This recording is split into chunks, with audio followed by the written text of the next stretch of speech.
Chronic migraine. बऱ्याच वेळा migraine हा वर्षानुवर्ष असतो, पण औषधाने तो रिस्पॉन्ड करत नाही.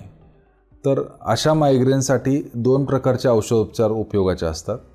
ह्याच्यामध्ये सुरुवातीला वेदना कमी करणारी औषधं आपल्याला द्यावी लागू शकतात.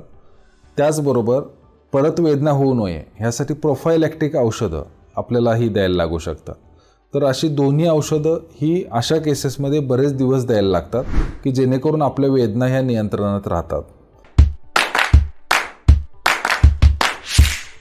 त्याचबरोबर आपल्या आहारामधील काही बदल, त्याचबरोबर जीवनशैलीतले बदल, नियमित व्यायाम, हायड्रेट ठेवणं स्वतःला आणि कुठलेही स्ट्रेस, ताणतणाव टाळणं, हे मायग्रेन टाळण्यासाठीची जे काही उपचार पद्धती आहेत ह्याचा प्रामुख्याने ह्या गोष्टींचा समावेश असतो.